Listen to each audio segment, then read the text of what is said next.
Happy Tuesday. It is Tuesday, June 14th in the year 2022, the 165th day of the year. There are 200 days left in the year 2022. Welcome to another edition of Tuesdays with Thom, brought to you by the Best Girl Consulting Firm. This time last year, my dad, Thom Gossam, was near to taking his last breath of life. It was very sobering to watch this strong man I'd admired wither away. Unfortunately, it is a part of the process that we call life. Probably not fair, but that's the way it is. He was a great man, father, grandfather, friend, uncle, father-in-law, co-worker. He set great examples of how we should behave as men. It was then understood that I, as a dad, grandfather, husband, friend, business person, that my part of that responsibility was to uphold and to continue his legacy, especially in terms of how we should conduct ourselves as men. That legacy is now passed on from me to our son, Dixon Gossam, and from him to his own sons and family. I always considered myself lucky to have had my dad. I hope that Dixon and those he loves will consider themselves the same. So our G-list guest for today is Dixon Gossam, a sous chef. We look forward to having him, and it should be fun. It should be fun. So welcome to the show, man. So we look forward to the conversation. Now, this edition of Tuesdays with Thom, of course, is sponsored by our partners, the Best Girl Consulting Firm. Best Girl has been providing customized solutions to executive issues for 34 years. Let's hear from Best Girl. Best Girl is a consulting firm that provides customized leadership, access and inclusion, public relations, communications, and organizational consulting services. Clients include Fortune 500 companies, utilities, higher education institutions, small businesses, and associations. Best Girl's team of consultants, led by Joyce Gilly Gossam, Emily Hedrick, and Sean Jones, partners with business and education clients to promote organizational effectiveness, communication, motivation, and leadership, with always an impact on the bottom line. Best Girl's customized consulting services include strategic planning, corporate communication, executive coaching, fundraising, and economic development. Solution that fits your needs. So let's get to our roundtable regulars and speak with Barbara Wallace Edwards and Michael Walker. Let's see, Barbara, are you around here anywhere? Good morning, Thom. I'm here. How are you today? I'm doing well, thank you. And how are you, sir? I'm doing fine. I just want to say thank you for inviting me and Joyce, to the reception last week for the new president at Auburn University in Birmingham. It was great. We enjoyed it, and I look forward to his tenure. And absolutely. And I want to thank you all for attending. You all were celebrities in the room. I mean, everybody was coming over and greeting you. And so I feel honored to have you all as my guests there last week. Thank you for joining me. Well, we felt honored to be invited by you. They were coming over to talk to us because they knew you had invited us.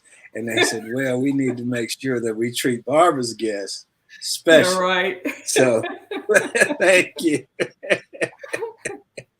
So tell me what's up with you, Barbara. Well, Thom, there's a lot of stuff up with me. There's usually not a dull moment in my life. So the Steel City Jazz Festival is coming up this weekend. I will be covering the event on behalf of Tuesdays with Thom. So I'm pretty excited about that. That's going to be huge in downtown Birmingham. So that's going to be major. I hope everyone has gotten their tickets that's planning to come. If not, it's not too late. You can go out to their website and still purchase tickets. But the lineup is going to be phenomenal. So it's going to be great weekend. Well, go ahead. Go ahead. No, you go ahead. No, I was just going to say at that event last week, there were a couple of people that I was surprised to see. And I saw Santa Claus there. Yeah, our Santa who shows up for us every year. He was there. And, yes. And it's interesting because I'd never seen him. outside to get up. And so at one Right. point I came over to you and I said, well, who is that guy right there? And you said, that's Santa That's Claus. Santa Claus. Like, oh, okay. Yeah, So you've never seen immediately I Santa. go over and say, hey, Santa Claus, how you doing, man? Okay. Our very own Santa. Yeah, it is. Yes. So let's get Michael on here, and Okay. we'll come back to you. Michael, how are you Okay. this morning? Doing well, Tom. I hope you are too. Good morning to you, Barbara. Good morning, sir. We are doing so. I talked to Barbara one day. On Sunday. That was Sunday. Sunday. Okay, thank you.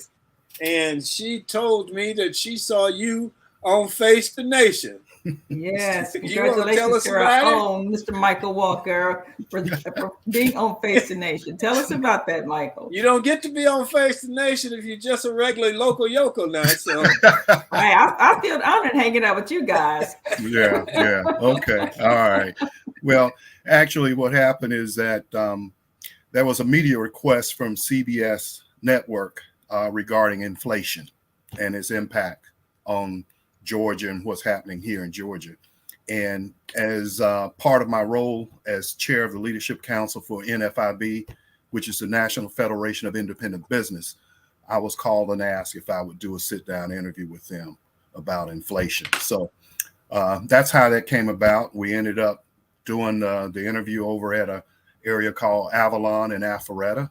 And it was pretty interesting, the way they set up and everything like that. So it took a good while to set up and everything, and we're just sitting around. Tom, you know how that is. You know, they got to put everything together, and the talent is just sitting, waiting until they say, okay, now it's your turn. You know, I was going to ask you, you know, I know you did this in college, did it when you first got out of college. I was going to ask you how had it changed, or has it changed? Well, the techniques haven't really changed, nor have the time. Only the fact that the camera's a lot smaller and a lot lighter, really, you know.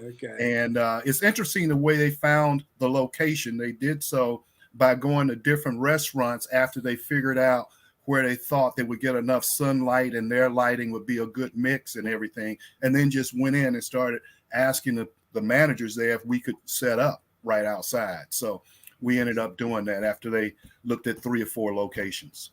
That's great, man. Well, good deal. Yes. Yeah. Barbara, somebody said Barbara's got a private detective agency. She knows everything going on. You never know who's watching you. You can't slip and do something on national television and she doesn't know I'll about find out. Okay. Michael, you got something for us? Yes, I have a couple things that I'd like to bring to our viewers' attention. You know, the commercials about Geico and the little lizard, they call him a gecko, I believe. Yeah. Well, it seems like the gecko is in deep water right now. I saw him around my house the other day. Did you really? Okay. You may be looking for some money right about now, because Geico is facing a $5.2 million lawsuit, and it's an unusual claim. And this is not a joke. It's for real. The Missouri Court of Appeals on Tuesday upheld a ruling by which Geico was found responsible for a woman contracting HPV, human papillomavirus virus. And the reason is because she had sexual relations with a guy that she was involved with in his car. He didn't tell her that he had the HPV virus. She, as a result, contracted it.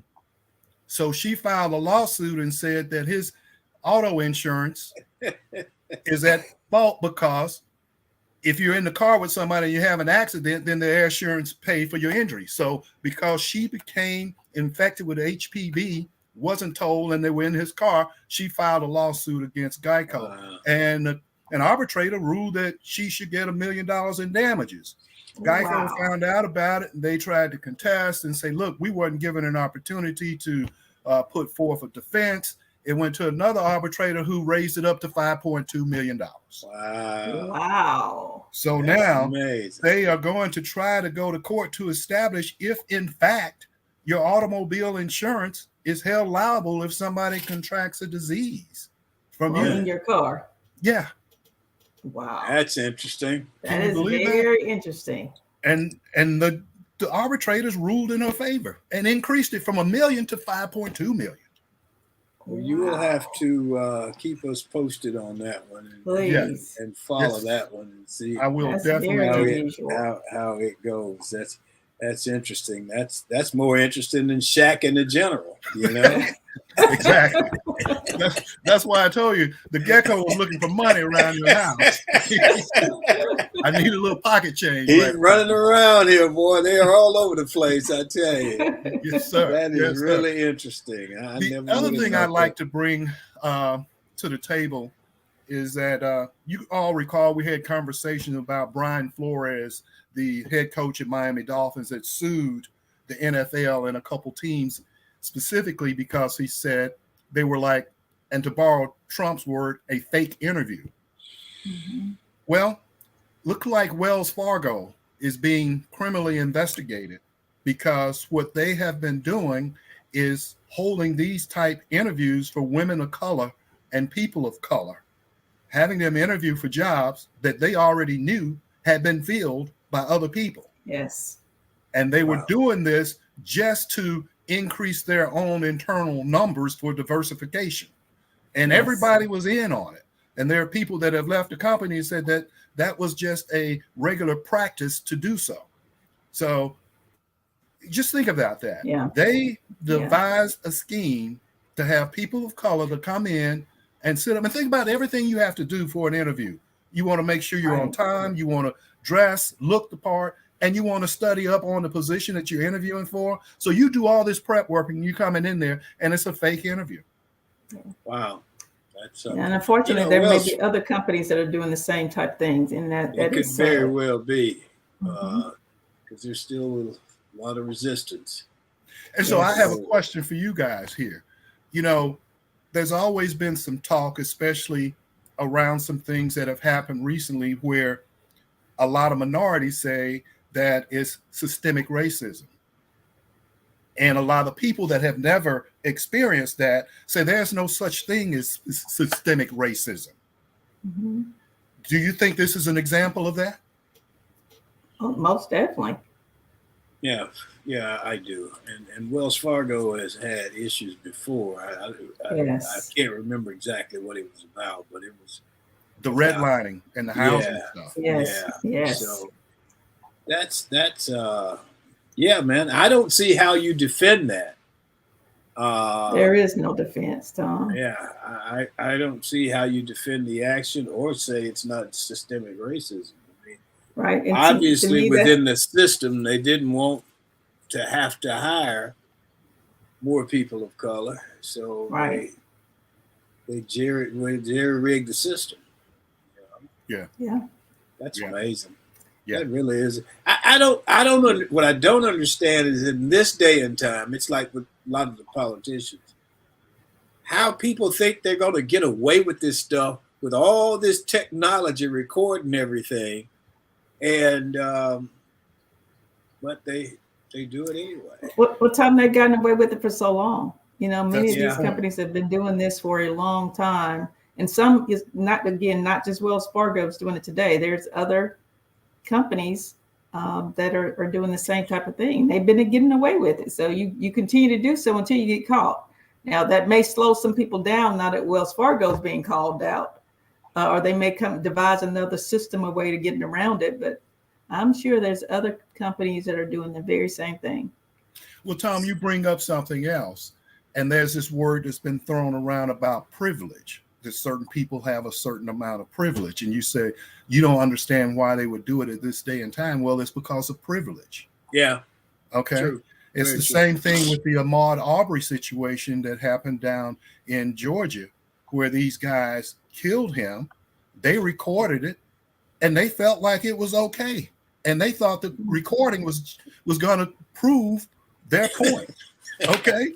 I remember that. Okay. Yeah. So, Yes. and most of us will say, why would you record that and turn it in and think that's going to get you off? Well, it's because of privilege. And if you recall, the lead prosecutor for that area, I think it was the attorney general in that area, local general, she was covering it up because the guy used to work for her.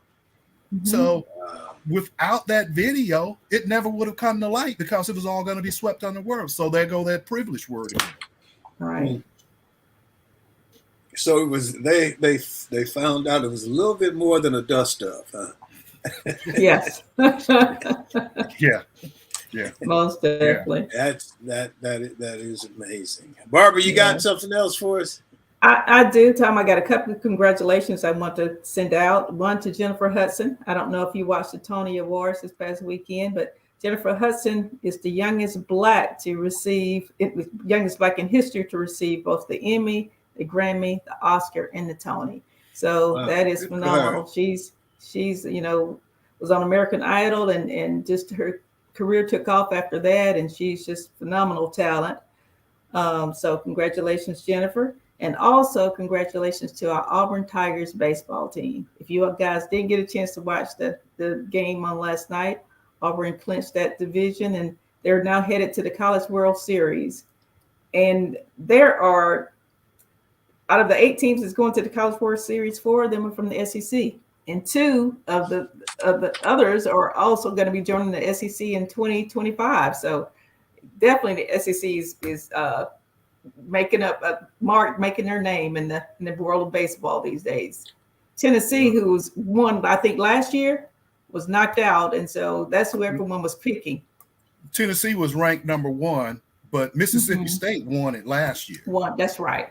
Yeah, and it's ironic that the side of the bracket that Auburn is in is going to be 3 other SEC schools in there. Yes. So you mentioned 2 other teams joining, and I know that's a discussion we'll have later on during football season or whatever. But what do you think about Oklahoma and Texas joining the SEC? I mean, in football, that's going to be more. Here I go again. That's going to be more than a dust up. Yes, it is. That's going to be so. I mean, Oklahoma, now Texas has a little trouble, but Oklahoma, that's going to be interesting. It's going to be it's going to be tough. I'm not necessarily all on board with it, and the reason being is I read an article not long ago about the top 10 most valuable college football programs in the country, and of the top 10. At least 6 of them at that point were SEC schools. Okay. Now you're going to, and the other 2 that weren't SEC schools about to join the SEC. Right. So then when you come up with this name, image, likeness, and all of this stuff, and so out of the top 10 most valuable college football programs, 8 of them will now be in the SEC. Yes. Your Georgia, your Alabama, your Auburn, LSU, Tennessee, Florida, now Oklahoma, and Texas. Texas A&M. Texas A&M is in it. Right. All of these big-time schools are in the same league. I think it kind of takes away from the college football championship series or the playoffs because we already have enough SEC hate already. So now you're going to bring this in. It's just going to go off the chain with it. And you might as well just change it up and say, hey, it's the SEC league. That's all it is. Right. And I think that's what it's going to come down to. There probably won't be as many conferences in the future. I think it's going to probably come down to maybe 2, maybe 3 conferences before long. 4 or 5 at the most, yeah. Right. 1 in the North, 1 in the Midwest, maybe something on the West Coast. Maybe as many as 4, maybe 5. Well, and then I guess you'll have the little league conferences. Right, of course, those, but yeah. So Michael, when you mentioned those teams, I have got to point this out to you that you overlooked Antlers, South Carolina. Yes, you did. And I'm surprised he hadn't already responded to you. Well, here's the case. I'm just stating fact. I didn't write the article. Okay. The article said top 10. Now, it did expand to the top 20. South Carolina was mentioned in that, along with Mississippi State and some of the other schools. But when they talked about the top 10, I was just mentioning the top 10. Just fact. Okay. Well, Anthony, he hadn't responded yet, so I'm sure he'll forgive you. You guys got anything else before we move on from either one of you? Okay, well, Barbara, you let us know about the concert. I will. Since we had them on a couple of weeks ago, and I'll bring it should be interesting. Yes, I'm sure it will be. Okay, well let's move on then. Let's have Sean Jones come on and do Got a Minute. Sean, you got a minute?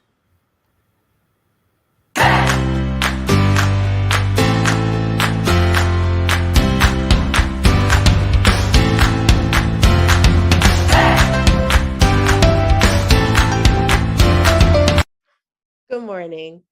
My name is Sean Jones, and this is Got a Minute. Hello to everyone joining in with us this morning.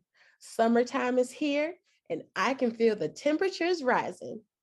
I'm located in Boca Raton, Florida, which is about an hour north of Miami, and we almost touched 100 degrees yesterday.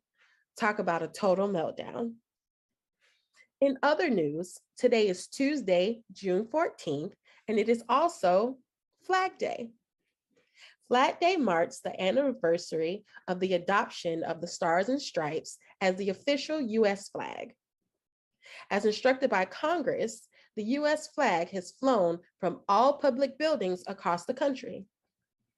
In the years after the first Flag Day, several states continued to observe the anniversary. And in 1949, Congress officially designated June 14th as Flag Day, a national day of observance. Now, before I go, I'd like to say to all the fathers, grandfathers, uncles, cousins, and everyone in between, I hope you all have a happy Father's Day, which is this Sunday. And I'd also like to say happy Juneteenth, which is also this Sunday.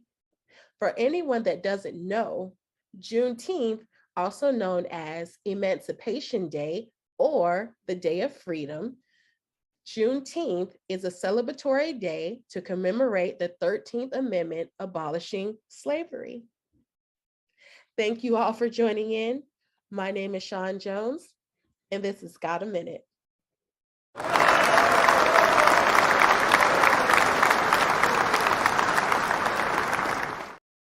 There you go. Thank you, Sean. We appreciate it. So let's move on to Hollywood Has the A List, and here on Tuesdays with Thom, we have the G List. Today's G List guest is Dixon Gossam. Dixon Gossam is a sous chef. He believes that good food is worth every penny. Hard work always pays off, and menu modifications are the work. I think it's aimed at me. For his entire life, Dixon can remember many instances in the kitchen with the women in the family. He has cooked at the apron strings of his grandmother and his mother. And so we look forward to having that conversation with him. He's been in the industry for 5 years, and he was recently awarded second place in the Best Local Chef 2022 category from Savannah Connect magazine. Let's welcome Dixon Gossam. Good morning. Good morning. How are you, man? I'm good, Pop. How you doing? I'm doing great. Barbara, Michael, how you guys? We're doing well. Good, Dixon. Good to see you this morning. Good to see you too. Good to see And you congratulations on your award and your recognition. That's quite an accomplishment. Thank you. Yes, it is. Thank you.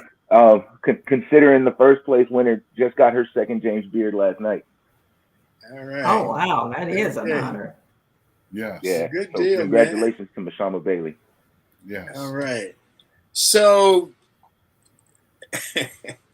when I mentioned sous chef to several people, a couple of them said, "Well, I don't like sushi." So No, I'm not. do I'm you not a sushi chef. do you want to tell them what the sous chef does? The sous chef in it's a French term because everything in fine dining comes from France, basically. Sous chef just means second chef, so it's my job to back up the executive. I need to be able to know pretty much everything the executive does, at least in the restaurant. So if he's ever not there, it's my job to do that. Okay. So yeah, the sous chef is basically just the second. I'm the chef's right hand. And who were your this is a loaded question, but who were your influences growing up as far as cooking goes? Honestly, I didn't have any because growing up, I never thought about it as a career. It was mom told me I needed to learn how to feed myself, and she started showing me little bitty things from a young age with the microwave first, and that was what it was. And then when I would go to Giggler's, I'd be in the kitchen with her, learning how things taste and just being curious. And it just progressed over the years, but I never followed it like that as a career choice. I literally decided when I moved down here in 2017, I was looking for a new job, and my wife was a server at the place where my first restaurant ended up being. And I was like, I've always loved to cook. I was like, why not? She's like, we're in a place where you can take a lower amount of money to do what you love. And I went in, I started washing dishes and doing morning prep, and 5 years later, here we are. There you go. And I mean, I guess now an influential chef would probably most influential to me would probably be Anthony Bourdain. Okay. And just for others, Giggler was your grandmother, right? Yes. That Okay. was the name I came up with her because when I started talking, I couldn't say grandmother. It came out like Giggler, and it stuck. Okay, Barbara, you got some questions? I do, but my first question is, I want you to tell everyone what you're wearing today and why you're wearing that shirt. Oh, Stand up so they can see. Okay, I am wearing the official Thom Gossam throwback from Auburn. It says Gossam on the back. This is my father's number, and I figured I'm coming on Tuesdays with Tom, so why not wear my Thom Gossam jersey? Absolutely, thank you, War Eagle. There you go. And Dixon, we're so happy to have you on the show this morning. And I just want to ask you about, you said you really didn't have a major influence, but you had to have started cooking at an early age to be interested in it, in 2017, going to a restaurant. So when is your first memory of the first thing that you cooked, and what age was that?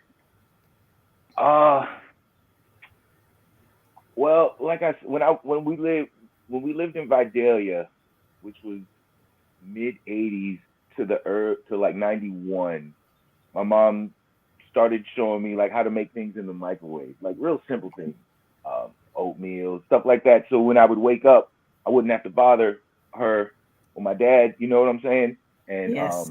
the first time I scrambled eggs, I learned how to scramble eggs in the microwave. My mom showed me how. Yeah.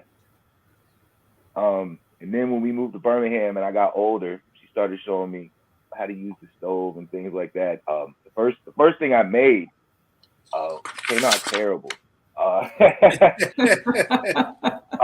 made a meatloaf, and I followed the recipe, but I put a little too much sherry wine in it. I found some outrageous fancy meatloaf recipe that I wanted to try, and I put way too much sherry wine in it, and you could taste it in every bite. And it was absolutely terrible.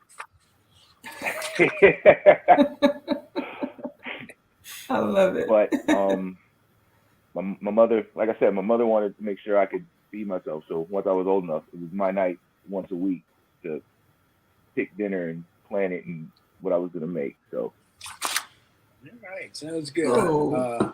Yes. Michael? Yes, I have a couple of questions. Okay. But one is, correct me if I'm wrong, have you ever been to culinary school? I have not. I have never been to culinary school. Everything I learned has been on the job, minus the bare minimum that I was taught from my mother and grandmother. But Okay. every professional thing that I've learned has been on the job. Okay. So you're more of a self-taught, the way they used to do it in the old days, all I, our I wouldn't say self-taught. Like I've had the help of some great chefs and sous chefs who have guided me along the way. But I mean, for all intents and purposes, yes. And every chef that I've talked to said you don't have to go to culinary school. You can learn everything on the job. Okay. Okay. Well, my other question is, nowadays there are certain restaurants that will cater to what they call healthy eating and preparing meals so that they are both nutritious as well as delicious. And then there are some restaurants that probably focuses on what they call Southern cooking, with the fried Yeah. this and the fat back and all of this. Where do you fall in that debate on the type of cuisine?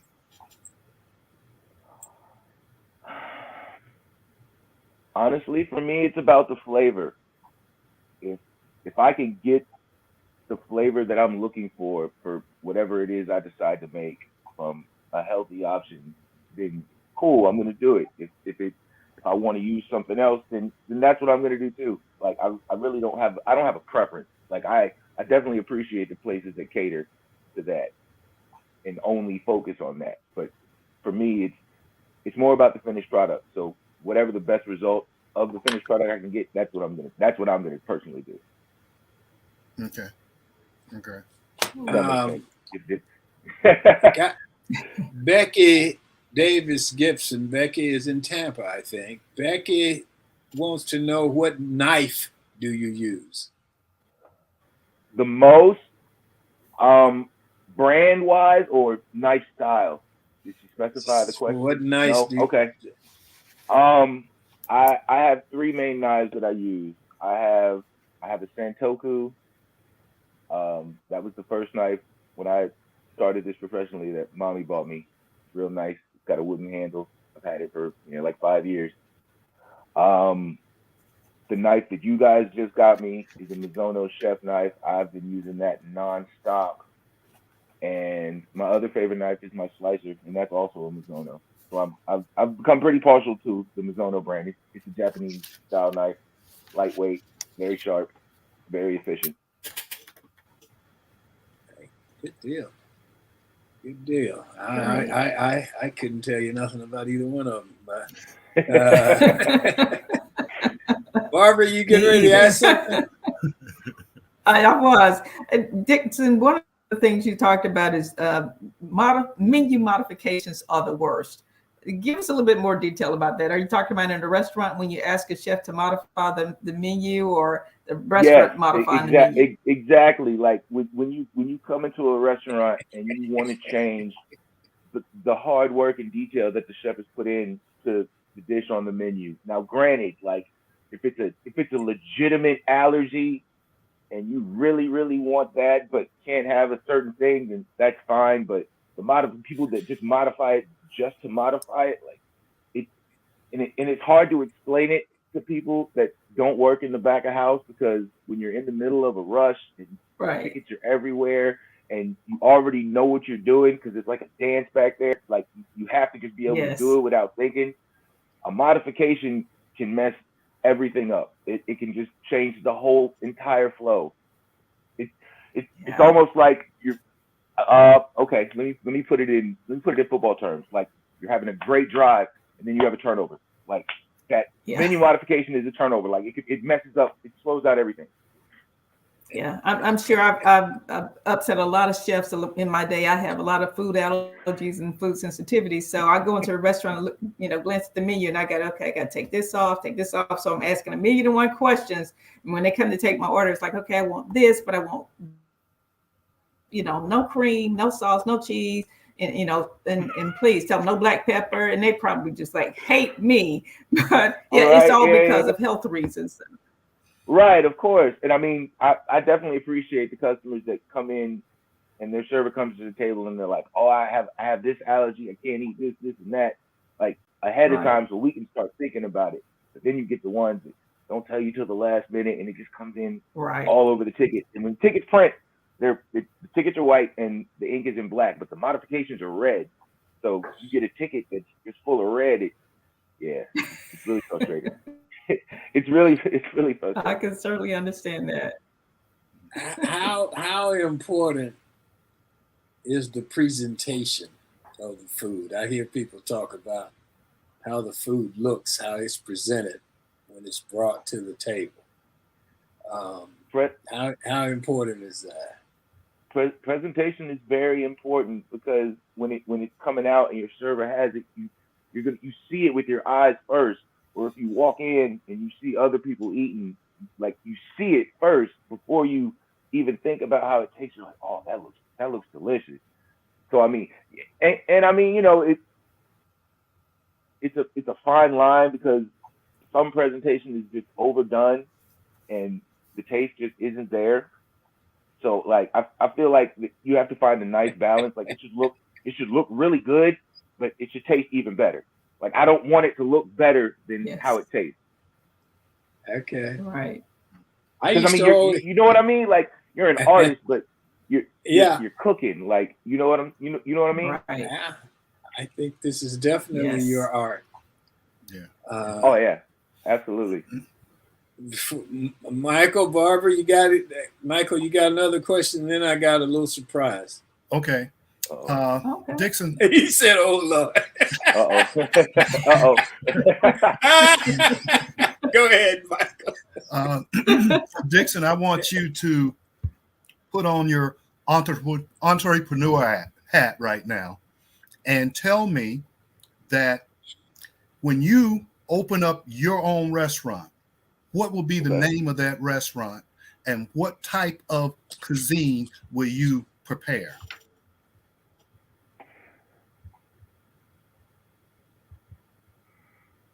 Oh man, I don't know. I've been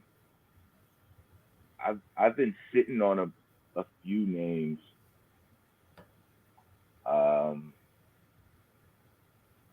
They're all sentimental. I would love to have a place and be able to name it Gigglers. Like, After your grandmother. Right? Yeah, I would love to be able to name a place after her. As far as what I would serve, I'm so temperamental. My wife and I have talked about this. I'd like to do a rotating menu.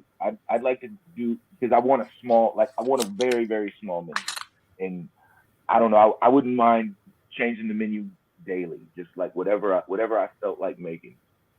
Mm-hmm. I've thought about it, because everybody's asking, what are you gonna do when you get your own place? Like, and the ideas there's so many. It's hard to wrangle in. I've definitely been considering it. It's gonna happen. It's gonna happen eventually. Probably sooner than later. But that's why I asked the question. I'm thinking that way, and if I could offer you a little suggestion, I'd say, put it pen to paper and sit down and start to map out your business plan as to what you want to do.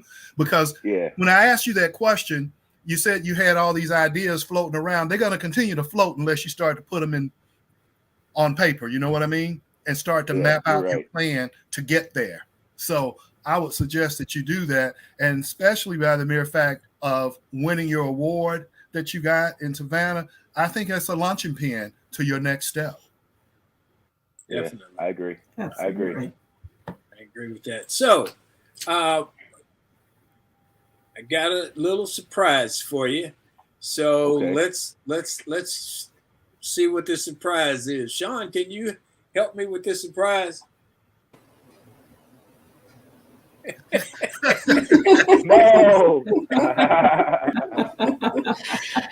Good morning, favorite son. Good morning, mommy. How are you? I'm well. How are you?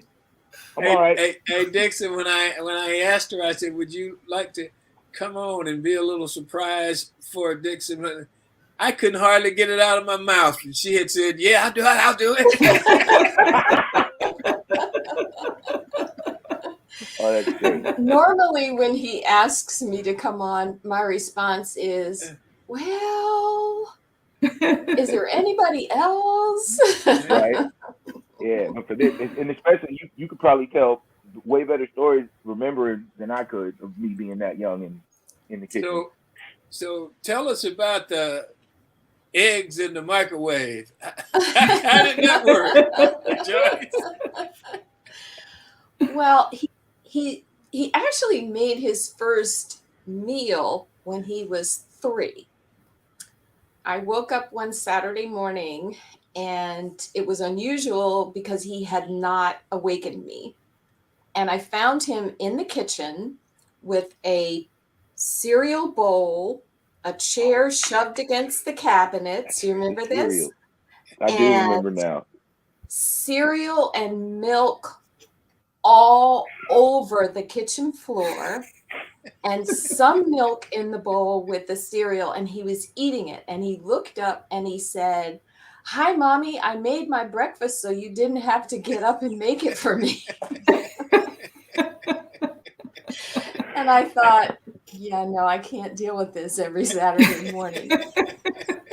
And so we started with simple things. Do you remember the cinnamon toast? We started with Yes. cinnamon toast, and then I taught him how to take the eggs and break them in a bowl, add a little bit of milk. And of course, I would preset the eggs and preset the milk in a cup for him. And then beat it. You beat it with a fork, you season it with salt and pepper, and you put it in the microwave for 30 seconds. And then you stir it again and you put it back in for another 30 seconds. And you keep doing that until the eggs are the consistency that you want. And they're fluffy, they're light, they're tasty. But that was the eggs in the microwave. All right. You got And the any questions? meatloaf was awful. It was It was. I know. It was horrible. so terrible. Every bite was sherry Oh. wine. It was awful. It was horrible. Got to start somewhere. Yes, he did. He did. And I have a surprise for you. Okay. For me? So when he was maybe 6 or 7, we bought a cookbook for him. The Disney And one, right? it's no longer in print, but I found a vintage copy and bought it for you. So I'm going to send it to you. Okay. And one of the first things he made out of this, so Barbara, when he tells you that he can't stand menu substitutions, don't believe him. Because there was a recipe, I can't remember if it was Goofy spaghetti or Pluto spaghetti or somebody's spaghetti with meatballs. And he decided he didn't want to make it with meatballs. He wanted to make it with smoked sausage. And so we cooked the smoked sausage first. Do you remember that? And then mixed it in with the spaghetti, and it was delicious. It was absolutely delicious. That's not a menu modification. That's making a recipe better. Because I'm making it, and I tell people, like, if you want to modify the menu, come back here and make it. I'll let you. I will come back here. Whatever. Oh. Okay. Oh my gosh. Michael, Barbara, you got anything else? I do have another question and a comment combined. I have a great nephew who's 8 years old, soon to be 9, who's been interested in cooking in forever. And so he's always, talking about, wanting to cook. Every time he comes over, he calls me Tia. Tia, can we make muffins? Or it's our day to make muffins. Are we going to cook something? So what advice would you give to a youngster that age that's really interested in cooking? What should he be doing now? Should his parents be doing now to get him involved in learning about cooking? Just all the hands-on experience that they can handle. Just let them do everything. Let them experiment.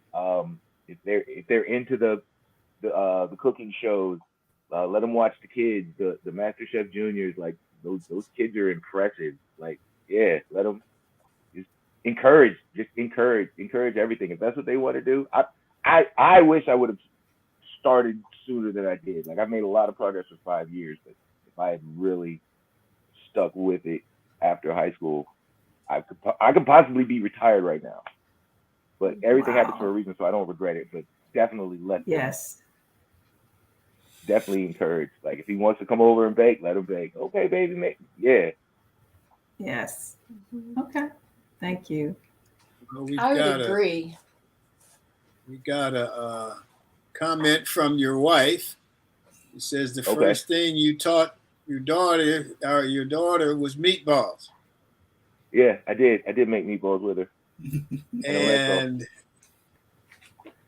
I don't know. Jasmine Wright says, yes, he does. He's very, very creative in his menus. She's talking about the great nephew, Kyrie.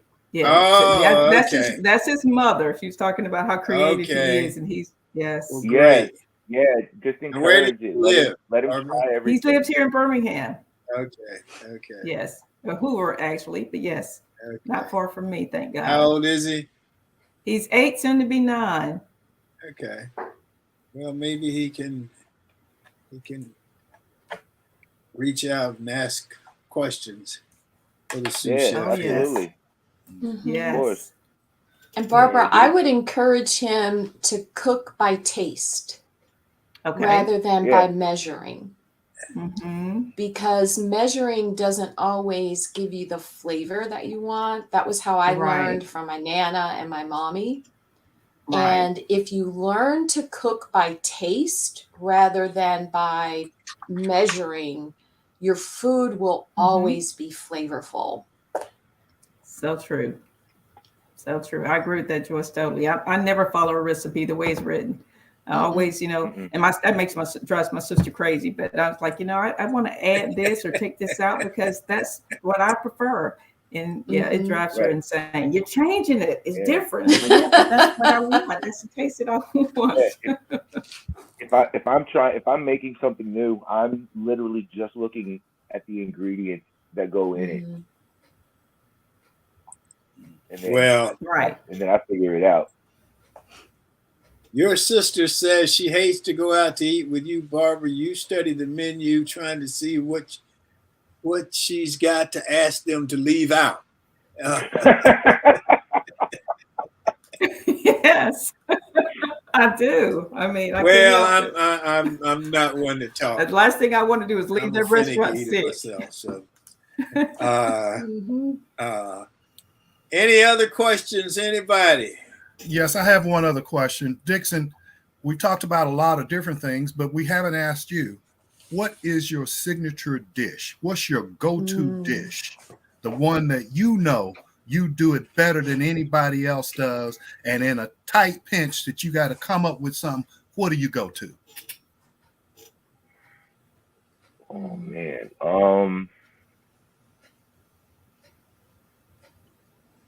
shrimp and grits. Shrimp and grits. Shrimp and grits. Okay. Yeah. Shrimp and grits. Yeah, I got a couple different go-to versions I can pull out. And normally, if I go somewhere and somebody wants me to cook, then that's what I'll do. And if they're not specific about what they want, then my go-to is some variety of shrimp and grits. Okay. Cool. That's great. When I was I also make the best collard greens in Savannah. Yes, he does. He does. Period. I make the best collard greens in Savannah. Yeah. Best collard greens anywhere that I've ever had. They're phenomenal. That's awesome. Well, that's interesting. There's a restaurant here in the Atlanta area, and a guy, I guess, that owns the restaurant, he's doing a commercial, and it's called the Collard Greens Cafe. And his tagline is, "You will not find a can in our restaurant." So in other words, his collard greens are cooked from scratch. So does your greens come out of a can or no?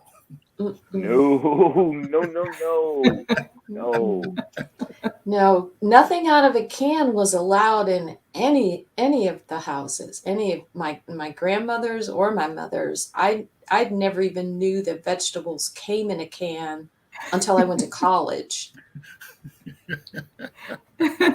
Well, I'm going to go Oh, back man. to the grits for a minute, but Uh-oh. I had my dad. We would always have family breakfast on the weekends because that was the only Saturday morning was the only time he didn't go to work. Other than that, he was always working somewhere. And man, we'd have bacon and eggs and grits. I hated grits, and so my dad would sit there at the table with me until I ate all the grits, and I would sit there. That sounds like mom. And I sit there and, and they would get hard, and you know how they get hard, and they all So we were sitting there, and he said, "You gonna eat the grits? I don't care. You can let them get as hard as you want them to get." And so we were sitting there, and my mom called him to the back of the house for something, and I grabbed the grits, put them in my pocket, and when he came back, he said, "Oh, I see you ate them, huh?" I said, Yep. That was good too, boy. And I went out in the backyard. My dog Tippy was out there in the back. So I went over to Tippy's pan and I got him out my pocket and put him in his pan. And he tore them up, buddy. He said, "Ooh, these are good," you know. That's my grit story. I call it cold hard grits because that's what they were, buddy. I love it. Anyway, Dixon, how about anybody got anything else? We have several questions in the comments. Dixon, Okay. Becky Davis Gibson asked, "What is your favorite spice to use?" My favorite spice.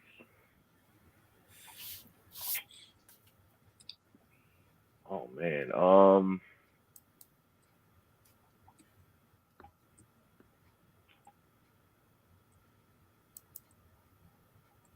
That's a great question. It all depends. Garlic. Probably garlic. Okay. I love garlic. You can't go wrong with garlic.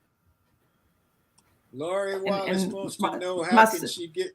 Go ahead, Barbara. You got it. No, I was going to say the same thing. Go ahead, Thom. Barbara's sister, Lori, wants to know how she can get some of your greens. Come to Savannah. Come to Savannah and have dinner at our house when I'll make some. Okay, Barbara, you got another one on there? Lou says your signature dish is mashed potatoes, according to Sissy. Who said that? Lou. Oh, that's like a side. So, I mean, yeah, Lou loves my mashed potatoes. Okay. And I do have a question. You have children. Are any of them interested in cooking, or have they picked up on your talents as being in the kitchen? The girl loves to bake. She's a phenomenal baker, and I hate baking. Okay. There's too much science involved, and I'm way too particular with what I do and the freestyle adaptation element of it. And you really can't pull that off with baking because it has to be really precise. But she loves to bake. So if she wants to go to pastry school or something, then absolutely. But yeah, she makes phenomenal cookies. Okay, that's well. Great. We have a great new culinary institute at Auburn that they've built right there on the campus, and I'm sure that's going to be a game changer for a lot of people. Yeah. Oh yes. The only thing I've found out about culinary school, like they don't prepare you to work a restaurant line, if that makes sense. Like you're there learning like the fine technical aspect of everything, but they don't teach you how to survive on a line during dinner service. I've worked with a lot of culinary school graduates that got buried on the line, like really badly. Then in every chef that I've talked to, is like you get these kids fresh out of culinary school thinking they can be chefs, and you put them on the line and they fold up. Dinner service is a whole different beast. Well, Antler says he's hungry right now. You've made him hungry. So. Thank you. Thank you. That's Michael's buddy. Okay, anything else before we move on? We got about 5 more minutes here. Anybody?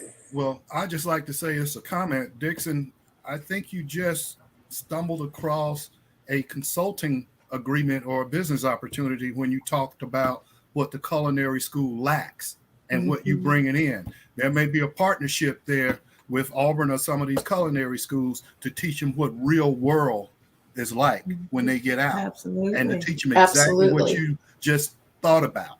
So, you know, you got a lot of stuff floating around in there. You just got to figure out how to put it on pen and paper and then implement and execute. But right there, you just brought that up, saying the culinary schools don't teach you how to do the line stuff. That's your consulting agreement right there, man. Absolutely. And Michael is an entrepreneur. That's a great idea.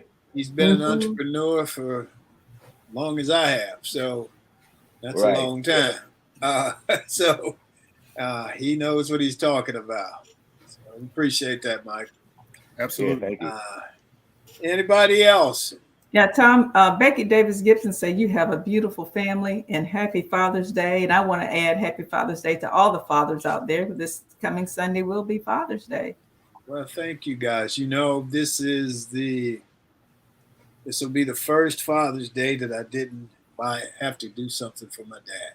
Wow. So, it's a little tough. Anyway, let me move on from here to my closing comment, or as I see it.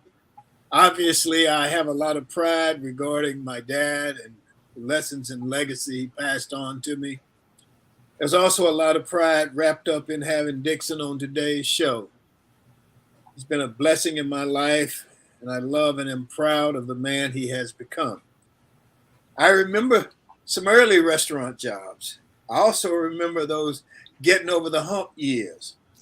And looking back now, we know that a big part of life is getting over the hump. And hopefully having someone there to help and to nudge along the way. I always say I have been lucky to have had a dad like Thom Sr., and I hope that Dixon and the Grands can say that about me. Finally, it was Michael Jordan who said, the only difference between those who make it and those who don't is the ones who make it never give up. And Jose Harris. Now, who is Jose Harris? I don't know, but I read this quote by Jose Harris and I liked it. Jose Harris says, falling down is part of life. Getting back up is part of living. And that's how I see it on this June the 14th in the year of 2022. That's our show for today. We want to thank the audience. We appreciate you very, very much. We want to thank Michael and Barbara. Thank our G-list guest, Dixon Gossam. Thank our sponsor, Best Girl. Thank our special guest, Joyce Gilly Gossam. Thank Emily Hedrick, the communicator. Sean Jones, the organizer and producer. Remember to enjoy yourself. Make every day count. Stay safe. Peace.